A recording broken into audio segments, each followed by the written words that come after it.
Selamat pagi teman-teman, terima kasih sudah mengikuti penyuluhan online pada hari ini. Topik hari ini akan membahas tentang special device. Kami Farmasi Universitas Dharma akan menjelaskan tentang special ini. Teman-teman mendapatkan ilmu terkait dengan special device dan dapat mengedukasi pasien yang menerima special device, yaitu swing healer yang akan dijelaskan oleh Kakak Miasa dan Kakak Miftah. Untuk waktu dan tempat saya persilahkan.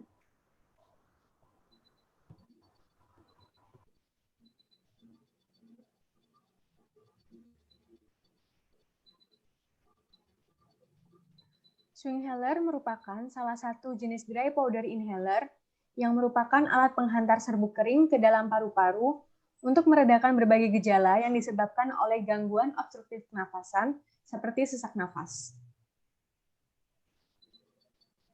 Keunggulan dari swing inhaler yaitu penggunaannya yang praktis, penggunaannya tanpa memerlukan spacer, dan didesain minimalis dan praktis.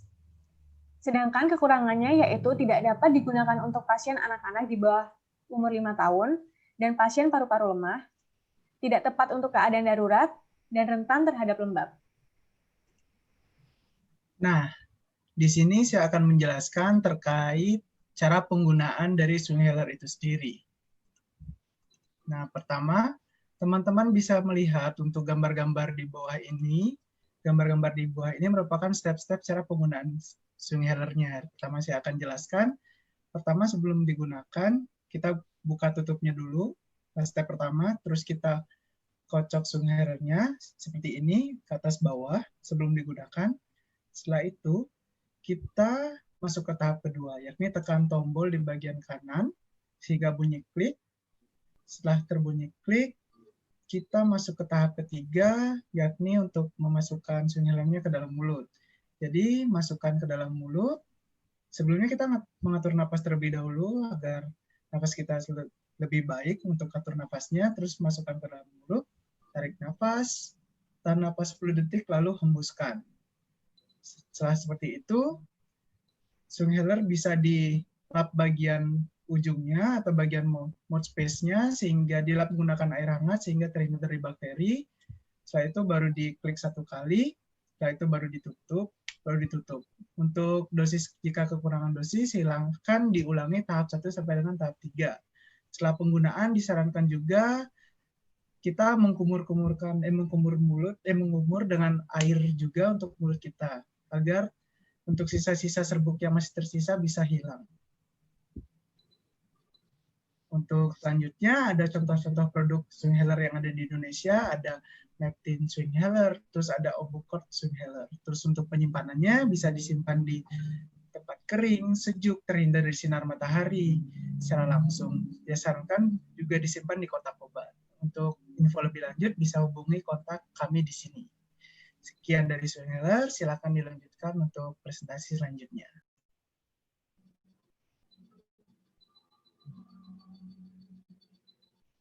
Baik, terima kasih Kakak Miasa dan Kakak Miftah untuk materi yang sudah disampaikan.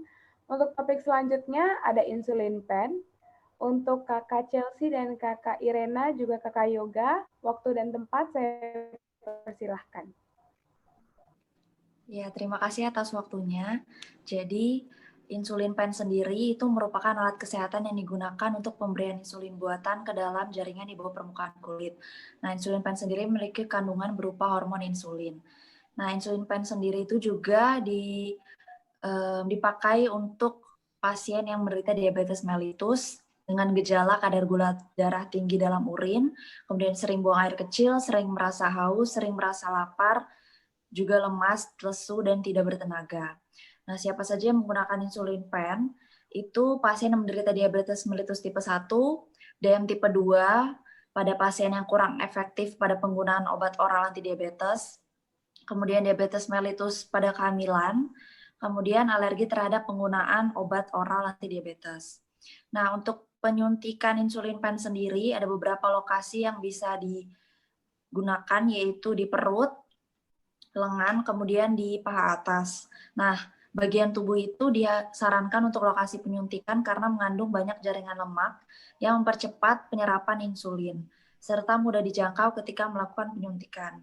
Nah, penyuntikan hendaknya dilakukan tidak berada di bagian yang sama untuk menghindari pembentukan jaringan parut pada lokasi penyuntikan. Nah, insulin pen sendiri itu disimpan di insulin yang baru, yang belum pernah dipakai itu disimpan di suhu 2-8 derajat Celcius, tetapi jangan di freezer. Kemudian ketika digunakan pertama kali itu insulin pen diletakkan di suhu ruangan selama 30 menit, dan samakan suhu insulin dengan suhu ruangan dengan cara menggosok insulin pen di antara telapak tangan. Kemudian simpan insulin pen yang sedang dipakai pada suhu sejuk ruangan yang terlindung dari cahaya matahari di tempat yang mudah dijangkau dan dibawa ketika bepergian. Insulin pen juga tidak boleh digunakan setelah melewati tanggal kadaluarsa seperti yang tercetak pada label insulin pen. Kemudian tutup insulin pen harus senantiasa terpasang bila sedang tidak digunakan agar terlindung dari cahaya. Jauhkan dari jangkauan anak-anak dan insulin yang sudah beku tidak bisa digunakan.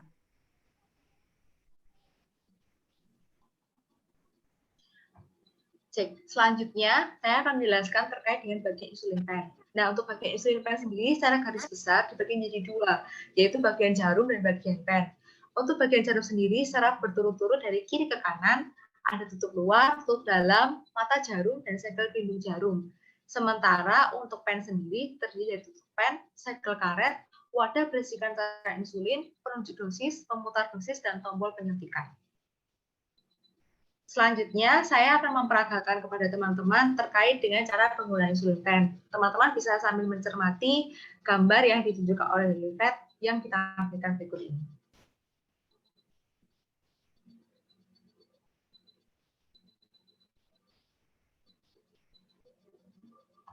Oke, yang pertama, sebelum teman-teman memulai atau menggunakan insulin pen, teman-teman harus menyiapkan terlebih dahulu apa saja yang dibutuhkan.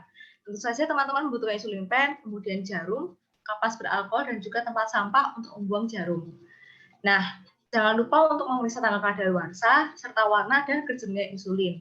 Itu gunanya untuk menjaga atau menjamin agar kualitas insulin yang tidak kita gunakan itu masih baru atau masih sama seperti yang dibuat di pabrik. Kalau insulinnya sudah mulai keruh atau mungkin juga ada gumpalan di dalamnya, silakan dikembalikan lagi ke apotek untuk mendapatkan ganti insulin pen yang baru. Bagaimana sih cara menggunakan insulin pen yang baik dan benar? Oke, langkah yang pertama, teman-teman harus mencuci tangan terlebih dahulu.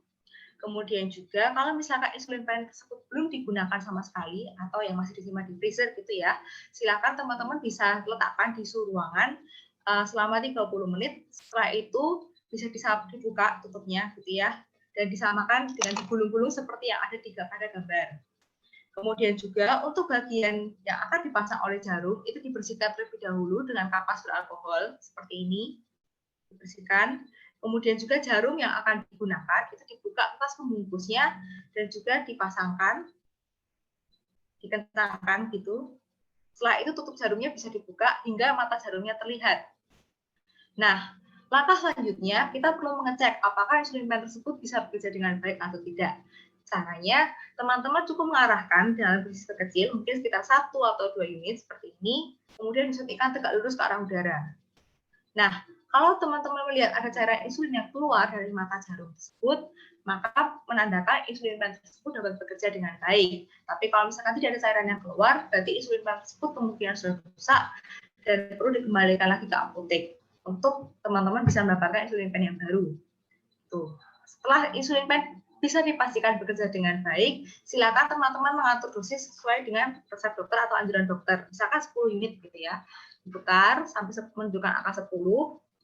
Kemudian juga pilih lokasi bagian tubuh yang akan disuntikan seperti lengan, perut, atau paha. Tapi kalau dari kami menyarankan untuk di perut karena permukaannya yang luas dan juga mudah dijangkau sehingga insulinnya dapat mudah terserap dengan baik. Oke, untuk bagian yang akan disuntikan silakan teman-teman bisa mengukur kira-kira 2 ruas jari pusar gitu ya. Kemudian juga dibersihkan dengan kapas beralkohol dan juga dicubit. Nah, setelah dicubit, jarumnya bisa disuntikan dengan posisi seperti ini, teman-teman. Kemudian disuntikan tegak lurus atau 90 derajat ke bagian yang dicubit tersebut, ditahan sekitar 5-10 detik, Setelah itu jarumnya bisa dilepaskan, atau instrumennya bisa dilepaskan, jarumnya bisa dilepaskan dari insulin pen dan dibuang ke wadah seharusnya. Dan jangan lupa ketika teman-teman menggunakan atau menyuntikkan insulin pen, teman-teman silakan tidak di tempat yang sama. Jadi di insulin pen tersebut sudah ada kertas rotasi. Teman-teman tinggal mengikuti arah yang ada pada kertas rotasi tersebut. Kemudian tadi sudah dijelaskan oleh Kak Chelsea bahwa setelah digunakan harapnya dibuang limbahnya. Jadi untuk pembuangan limbahnya diharapkan untuk menghilangkan bagian etiket serta semua informasi yang menempel pada kemasan insulin untuk melindungi identitas kesehatan diri. Kemudian jarum suntik pada insulin dibengkokkan sampai tumpul dan dirusak sampai tidak dapat digunakan lagi. Kemudian masukkan jarum ke dalam wadah tertutup dan aman seperti kaleng kosong dan buang di tempat sampah. Kemudian untuk insulin pen yang sudah habis dipisahkan dengan sampah lain, kemudian dibuang ke tempat sampah. Apabila ketika menggunakan merasakan gejala hipoglikemia seperti ditunjukkan seperti gejala pusing, lemah, pandangan berkunang-kunang, kemudian berkeringat dingin serta gemetar, serta adanya memar atau luka pada lokasi bekas penyuntikan dan terjadi penumpukan cairan pada tubuh, segera menghubungi ke dokter. Untuk mendukung penggunaan insulin sendiri diharapkan untuk tidak mengendarai atau bekerja dengan mesin serta melakukan aktivitas berat setelah menggunakan insulin pen. Kemudian penggunaan insulin pen dapat menyiapkan permen atau minuman manis setelah menggunakan untuk mencegah adanya penurunan kadar gula darah secara berlebih.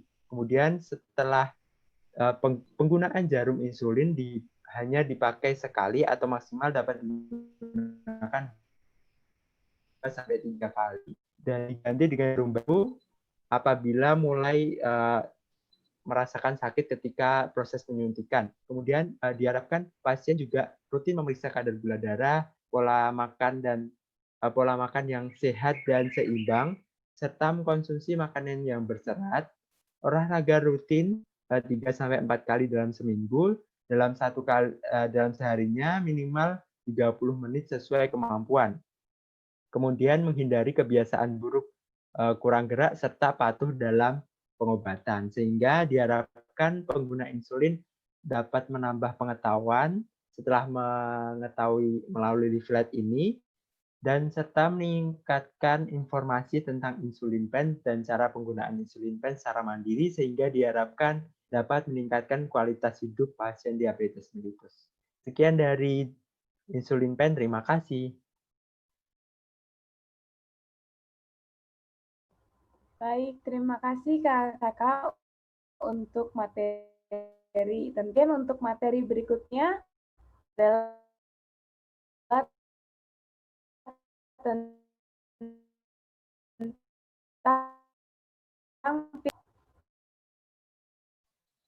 Baik, terima kasih untuk waktu dan kesempatan yang diberikan.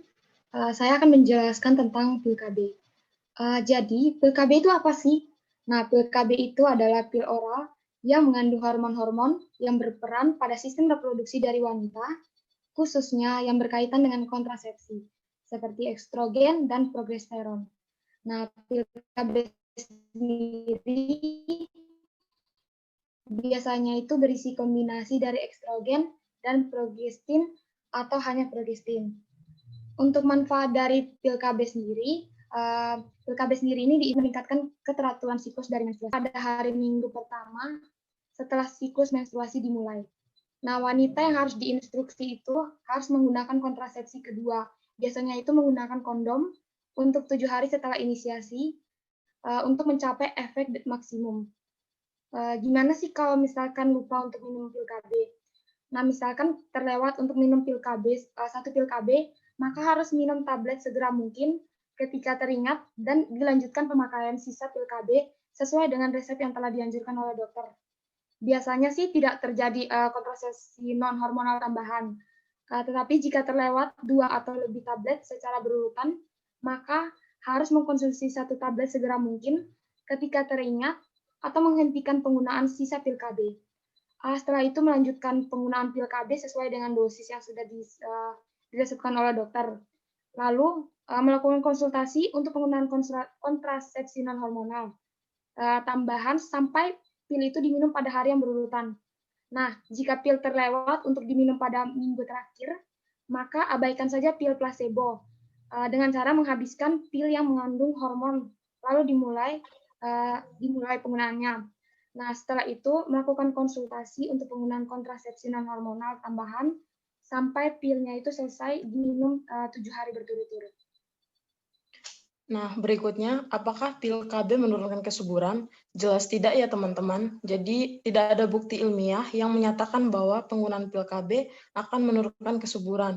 Rata-rata penundaan ovulasi setelah penghentian dari penggunaan pil KB biasanya 1-2 minggu. Lebih sering terjadi pada wanita dengan riwayat menstruasi yang tidak teratur. Jika menstruasi tidak muncul lebih dari 6 bulan, maka wanita wajib berkonsultasi dengan dokter untuk pelatihan kesuburan.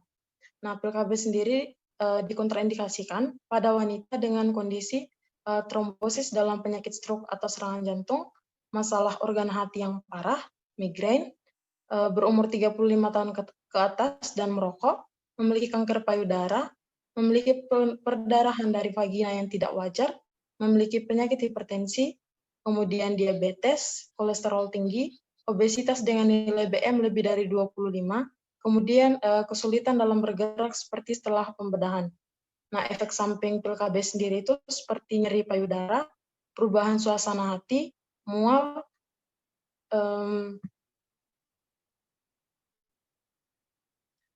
bercak intermenstrual, dan juga peningkatan berat badan. Dan yang terakhir, penyimpanan dan harga. Untuk penyimpanan sendiri disimpan di kotak obat atau di tempat sejuk, kering, terhindar dari paparan sinar matahari langsung, dan jauh dari jangkauan anak-anak. Untuk rentang harga terbaru itu dimulai dari Rp8.430. Sekian dari pil KB, terima kasih. Oke, sekian presentasi dari kelompok kami, teman-teman. Kalau misalkan teman-teman masih ada pertanyaan, silakan teman-teman bisa menyampaikan atau menuliskan pertanyaan dari teman-teman di kolom komentar kami ya.